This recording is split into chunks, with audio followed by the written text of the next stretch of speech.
All right, so in this video, I want to go over exactly how you can realistically make $15,000 or more, if I'm being honest, as a videographer in 2026. Now, before I do, I just want to go over two quick things just to make sure that you're prepared for this.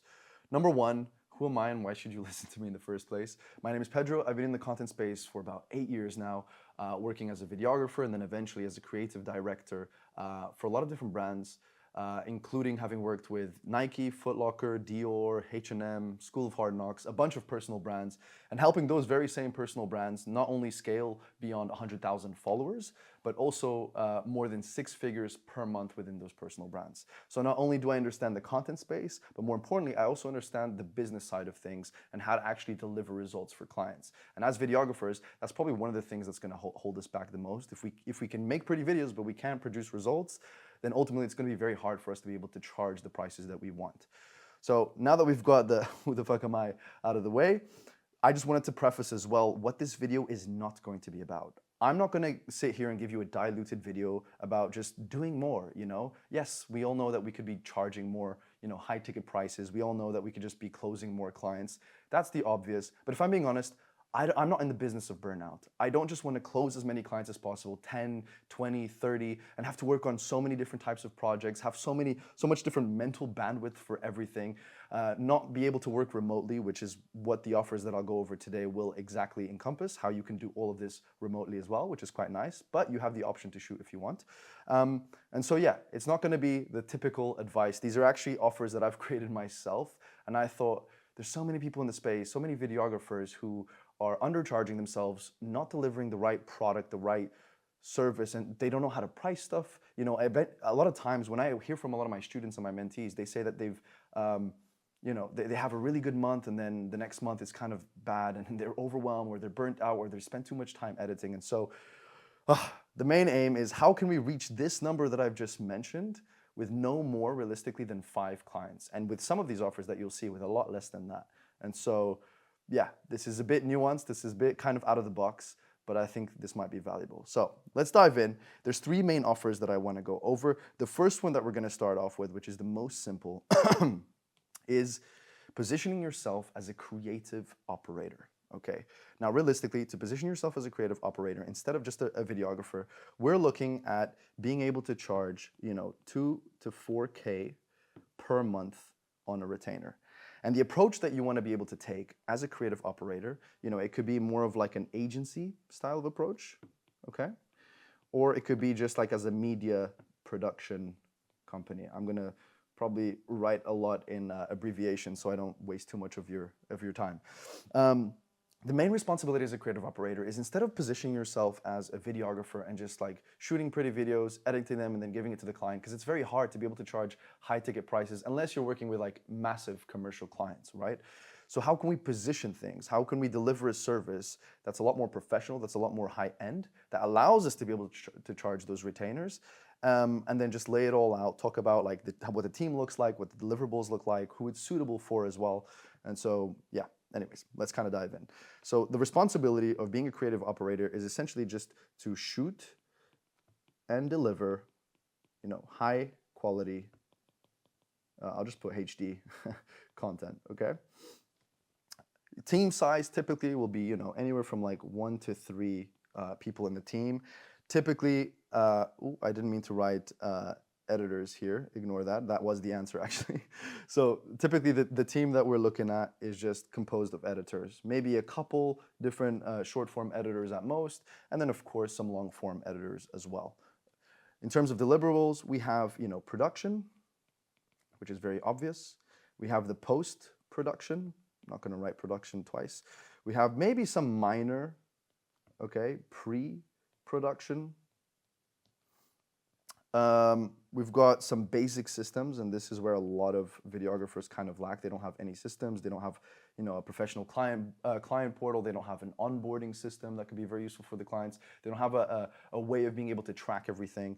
And so, yeah, these are essentially the things that we want to make sure that we include. And then, of course, depending who you are and your expertise and what the client wants, a lot of times we can run ads as well, although I typically wouldn't recommend for a creative operator. And then finally, we've got the social media management. This is a typical, full stack, maybe not full, but decent, beefy stack type of offer. So instead of just like, hey, I'm gonna shoot your videos and gonna edit them pretty, and then you post them, and then nothing happens, get a bit of engagement, and now you're thousands of dollars down the drain, and you don't have any results to show for it. Now we have a little bit more of a cohesive way of being able to act and serve as a team player, essentially, and deliver a much higher quality product.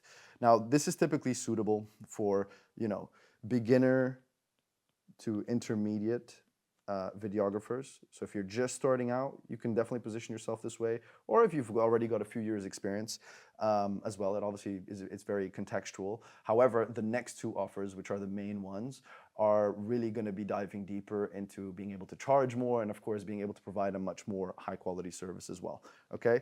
You don't really need zero business skill, to be honest. You just need to understand your craft. And then, of course, like I mentioned, a few basic understanding of systems as well. I will make separate videos on all these different systems, so I don't want to overwhelm everything here. I just want to look at everything from a macro view, as well as, if you've just been charging, hourly or daily rates or half day. I hear some videographers sometimes say, this is going to be suitable for you, basically, okay? And now the function is you're essentially just solving your client's problems via creative mediums. So most videographers, they focus so much on just like shooting and what their day rates are and being editors and taking care of the content instead of actually solving what the client's problems are, whether that's growing their actual following base, whether it's increasing their status, whether it's converting their audience to be able to make more money for their business or through their personal brand.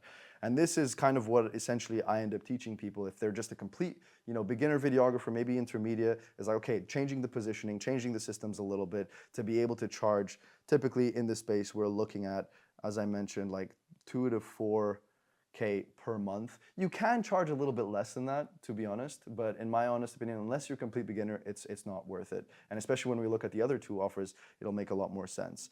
And of course, if we take an average of like, okay, it's going to be 3K as an average for a retainer, for a creative operator, I mean, you're going to need about 5 clients, right, to be able to hit 15K per month. So dealing with 5 clients, still nothing overwhelming, especially given that we have very low responsibilities, but not ideal either. And that's why this is like the entry level starter pack that I would say for people, but I would much rather focus on the next one, which is much more of the beefy one, which is being a creative director. Now, creative director is a very ambiguous term, okay? A lot of people, not a lot to be honest, a few people throw it around in the space.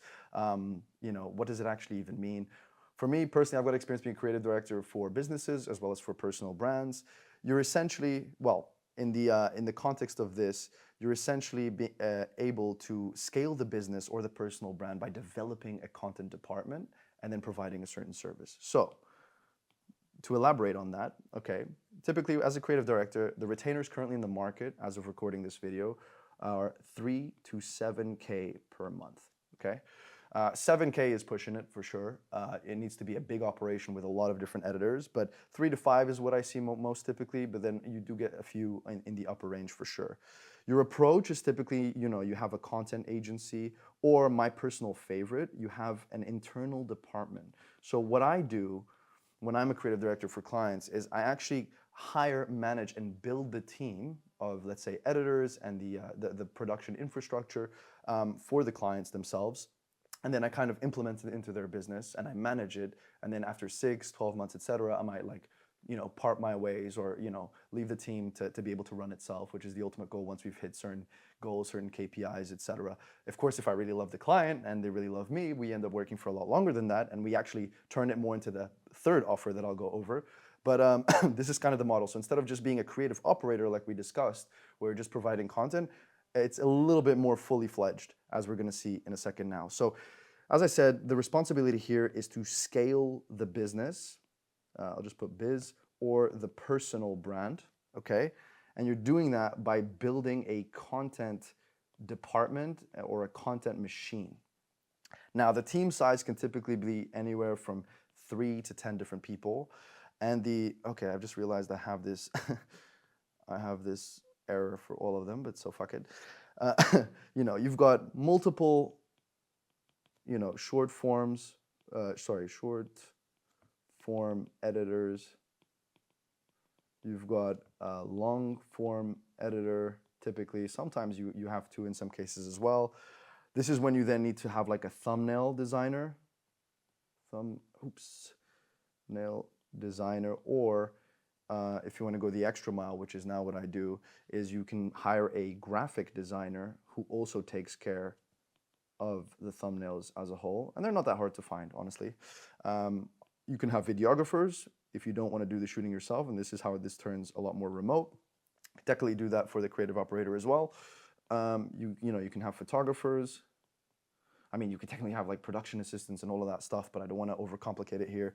And then if the client really wants to as well, you could have a social media manager or even just a VA that acts as a social media manager, okay? And we can see that the team is a lot more fully fledged, okay? If somebody's, for example, building a personal brand, now they might have 2, 3 different short form editors that all specialize in specific types of content instead of making them all do all of them. You want to have a specialty team. You have a long form editor that only takes care of long form, and I always recommend that. Always split your long form and short form team unless your content volume is extremely low. Have a graphic designer that can just take care of assets, whether it's for YouTube banner, your website, your thumbnails, etc. And then videographers, photographers, and the social media manager to take care of the production. Now, in terms of deliverables, we're looking at, of course, the production. We're looking at the pre-production. We're looking at the post-production, so editing, as mentioned. This is when you will have a lot of strategy, okay? You will sit with your client, analyze the market, look at what's working, understand their vision, their values, their belief systems, and come up with a strategy that not only works, so you find the intersection, the overlap between what is working in the market with who they are as an individual. And you never force something that just works based on data but doesn't align with who they are. At least that's my personal philosophy, okay? And then here you typically have more advanced systems. Obviously, you'll have tracking systems to understand the content that's performing well. You'll have like a media hub to make sure that all the content is being posted and distributed on time with all of the team members assigned to the right pieces of content. You've got an onboarding system, of course. You've got a client portal where everything can be delivered. You have a roadmap page. You have an idea dump page, as I call it, and a pre-production section. All of these systems, which I definitely won't have time to cover in this video, but that's how we provide a more luxurious service instead of just like, once again, hey, here are the videos. What do you think? Then, of course, we will also be doing the hiring, and this is one of the most incentivizing reasons for people to hire a creative director, because they don't just, a lot of personal brands and businesses, they don't want to go through the trouble of having to hire an editor, hire a thumbnail designer, whatever. So you do the hiring yourself. And the beautiful thing is, and this is what I've done in the past, it's like, I can hire a bunch of these people and I can assign the same people for multiple clients. And that's when this becomes so much easier to scale. So instead of you as a videographer having to hire different team members for different projects, especially if you have like a documentary style of project and then you have a short form machine project for a client and everything's so messy and so unscalable, this way, when you focus on either being a creative operator or a creative director, you're focused on being able to, okay, it might take a lot of effort to do the first initial setup, but once you have that, it's much easier to copy paste the majority of the things and to be able to replicate those results. And that's why then reaching 15K per month or a lot more than that is going to be so much easier, right? Then of course you will be training these people naturally. You'll be managing them, and there's a structure that I typically follow. Once again, I'll cover this in a different video. You'll be focusing very heavily on analytics for sure. And then, of course, there's still always the option of like ads or social media management, okay? Now, who is this suitable for? And let's change the color to make this a little bit better. So we've got it for intermediate videographers. If you're going to be hiring people, videographers. If you're going to be hiring people, you need to at least have some basic understanding of like the creative process itself. You should have already shot some projects, closed some clients, etc. Which is why, if you're a beginner, I would recommend the first one. But this is, you don't need to have had that much experience to be a creative director. But you need to have diligence, you need to have discipline, you need to have vision. More importantly, the eye. That's quite hard to replicate, which is what people pay for. Okay, you need to have at least some low to medium understanding of business. Low is fine, to be honest. I'll just put business skill. So understanding a little bit maybe about funnels, about how, the space works. If, of course, taking the example of a personal brand, you're helping, let's say, a coach grow their personal brand at scale, you need to understand a little bit about how coaching works as a whole, what their funnel looks like, if there's a DM appointment setting, if there's a bit of sales and stuff. So that will always help. And it's very easy to be able to just educate yourself with YouTube. And you definitely don't need to have team management experience the first time you do it. You'll get the experience by doing it simply, okay? And of course, it will grow and scale with time. I don't expect you to hire everyone all at once, but you start with hiring a short form editor and a long form editor, maybe a thumbnail designer. And then you start to scale as you go along. Now, the function of this, instead of just solving the client's problems and producing some higher quality content, the function of this is you're gonna basically serve as a creative lead. So you're leading a creative team, you're the creative lead, and you interact with the client as a creative director, and they don't have to interact with the team. They only speak with you, and you take care of everything, including a lot of the strategy in the pre-production. And this is what I recommend. Some people might not agree with me, but it's like you have a fusional force with the client. The best results that I've ever had with clients in general have always been through a fusional force. If a client comes to me and says, hey, Pedro, I want you to take care of all of this, and they just dump it on my plate, and they never want to see the day of light, and they hate scripting, and they hate thinking about videos, forget about it. I don't want to do it. I want to be as emotionally involved in the project as the client. And every single best case study that I've had, where we've had millions of views, etc., has always been with a client that is like fully fledged, fully integrated into it, and believes in the vision. They're hungry as well. And so I say that the split here is 50-50. Now, by 50-50, I don't mean like they will take care of like 50% of the business or anything like that. I just mean like the vision that you guys have with building the personal brand is 50-50. It's a lot of bouncing ideas off each other. You bring the creative realism and also the creative vision. He brings the business acumen and the business skill set, and you combine to see what's possible. But you both have to be in it. The next offer, the split is a little bit different, and you'll see. But it's not too different from this. So as you can see so far, we've got creative operator, right? 2 to 4K per month. Creative director, which is 3 to 7K per month. Now, if you take the average of 5K per month for an offer like this, 3 of those clients, boom, you've hit 15K per month, okay? Now, if you really want to make the big bucks and you were thinking about a long-term vision, and there is a consequence with this one, which we'll go over, is what I personally call the creative growth partner, okay? You act a little bit as a creative partner, and imagine a growth partner and a creative director kind of combined into one. And so let's look at the differences here. I don't want to repeat too much of the same stuff, so I'll use a little something to demonstrate repetition. So typically here, we're still actually looking at 3 to 7K per month, okay? It's quite hard to be able to do more than that. However, we are then going to be able to take typically about 3 to 7% of the total rev of that client, or maybe a profit share. It's so contingent on profit share. It's so contingent on the niche, if they're a business, if they're a personal brand. But, for example, let's say I'm working, once again, to use as an example, with a personal brand, and they already making, and this actually happened, right? Like he was making 30K per month when we first started working together. By the 4th month, he was making 100K. And so, if you're in a similar position, you could essentially say, okay, as we scale and grow, I don't want to take any profit share from what you're currently making. I think that's fair, right? Like if you're already making that money, it wouldn't be fair to me to take that. But anything above that, for example, we will then take, let's say, even if it's, let's say, 5% of that. So, I mean, let's say somebody, if they're making 100K now with their business, let's change the color here.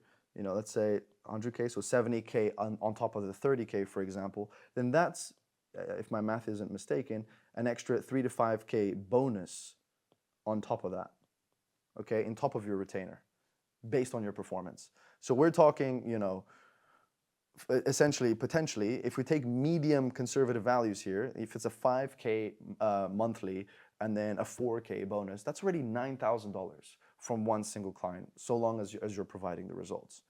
So how is this going to be different? So I wouldn't recommend having an agency model for this, because the whole point is that you're incentivized into the business. You almost own a little bit of equity, okay? And so you can do the way that I personally really like, which is the internal department, where you create the internal department. Or you could also have just a typical growth operation model. So no agency is the point that I'm trying to make. You're a team player in their company completely, and you build it from the inside out. Now, in terms of responsibility, you're still scaling the business, naturally, scaling the biz or the personal brand. And you are, more importantly, you've got long-term, equity, I guess. Technically, maybe not equity, you might have a profit share or rev share, but you're heavily, apologies, I've got a cough, incentivized, okay?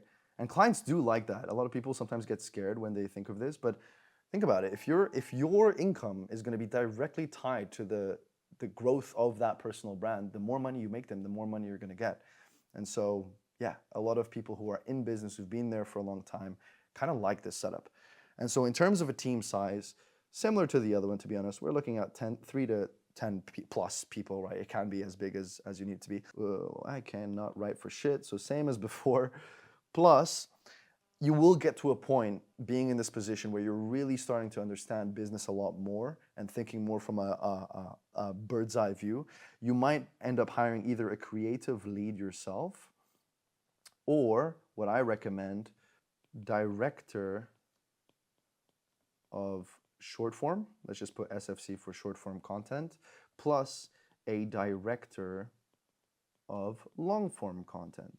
So essentially, one individual that oversees the long form content completely and the long form team, and one that does that for the short form content and team, and you just manage them. So you communicate with the client directly, you build a vision, you have the creative vision, you talk to these two individuals, and then they go ahead and talk to the team. So you end up working a lot less in terms of hours, but of course, hopefully you shift those priorities of hours into things that matter the most, doing market research, understanding the analytics, understanding the space, your competitors, and things that are actually going to drive growth in the business, in the personal brand, etc. Okay, so those are the only main difference in terms of the team. Typically, you can still have a very similar structure as before. Now, in terms of deliverables, we're also kind of looking at the same. Oh, I keep doing the same mistake. You're also looking at the same. However, you are going to be far more analytics focused. Like, I would say at least 20% of your time working with this client is going to be in the YouTube analytics, understand where retention dropped off, why it dropped off, doing a lot more market research, like I said, like really understanding your competitors, so less of the whole production side of things and more of the creative vision. Once again, with all of these 3 different offers, you can still shoot. With my most recent client, we still traveled to 6 countries or 5 countries, I believe. It was Bali, Dubai, London, Switzerland, I think that was it. Maybe and Portugal. Yeah, Portugal in September. And so I still shot the projects because I wanted to, but then all of the editing, everything else, thumbnail designs, all that type of stuff was assigned to the team. But then when I became busy and I couldn't handle some of those projects, I just worked remotely, and I hired videographers to be able to do that kind of heavy lifting. And that's still something that you could do. And that's how you're going to get so much more of your time back, because so many people in your position, so many videographers, they spend way too much time like editing and shooting, and that's why they're burnt out, and that's why they're capped at like a few $1,000s per month, maybe 5,000 if they're lucky. And that's what we want to avoid, okay?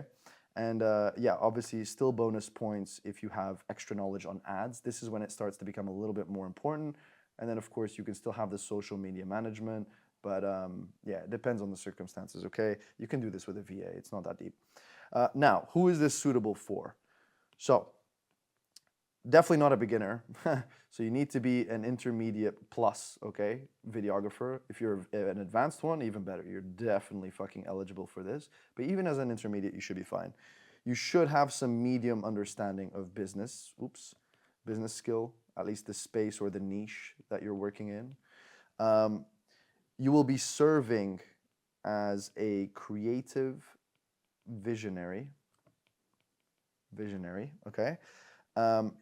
A lot of times I recommend people this can be quite overwhelming. It's natural for you to be a bit intimidated by this. Every time that I've gone into one of these, especially the first few times, I was definitely intimidated, which is you can start with a client on a 3-month trial period being a creative director, with the intention of like, hey, if this works well and we start getting some results and you like the workflow, we have a good cohesive vision, then we can change the model to a creative growth partnership where I get a bit more of the profit share, the equity, etc., and the responsibilities change a little bit. And by then, a lot of the team has already been set up. So first you start here, you're like building the team, hiring, managing, getting every like building some SOPs, getting everyone acquainted, and then finally here, you're more so like managing, doing the research, doing the vision, handling the analytics, etc. And so what I would recommend is like after you've worked with a client over 3 months, okay? I'll just put 3 months plus.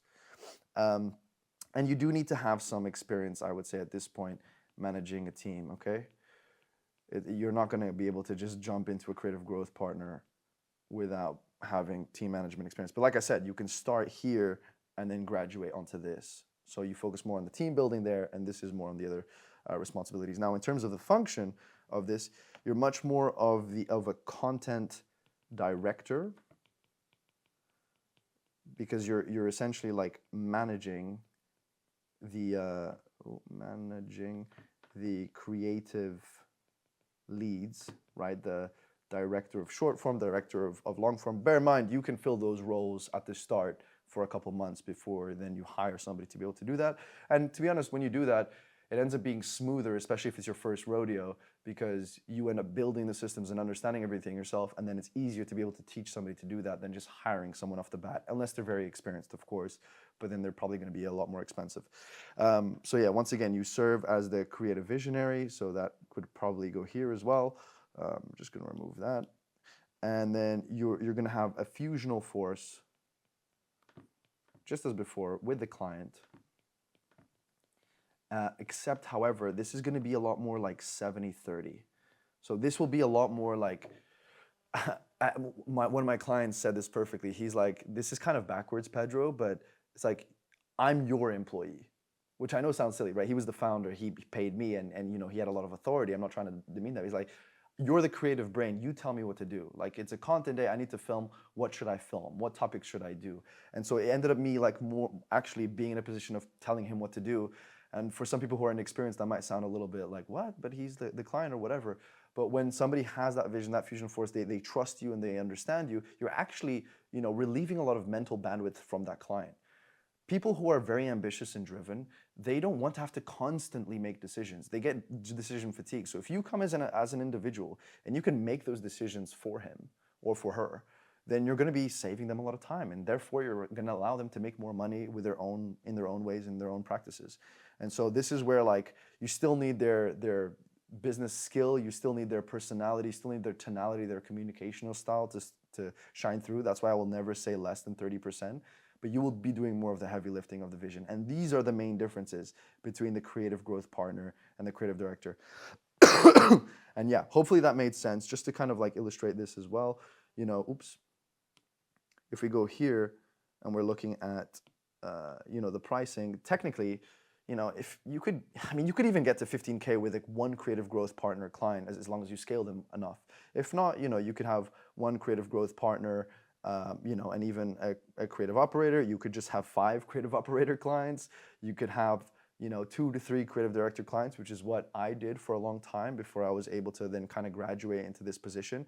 And you see how by filling these 3 roles, of creative operator, creative director, creative growth partner, and you position this way and you communicate this way on sales calls when you talk to clients, it's very different than you being a videographer who just, is making pretty videos, which we all love, right? I still love shooting. It's my creative itch. I'll never let it go. But the more we can understand the business side of things and provide results and see ourselves as a problem solver, a video marketer, not just a video producer, then we can go very far. And so anyways, if you like these type of videos, I'm going to be making a lot of these different types of value videos, as well as just sharing my stories and my experiences being in the entrepreneurship space. Feel free to give a follow as well. And if you want to book a one-on-one call with me, whether you want to be creatively directed by me or you want to join my mentorship, I teach videographers how to actually implement everything that I've just discussed here, then there's the first link in the bio that you can book in. And yeah, I'll see you next time.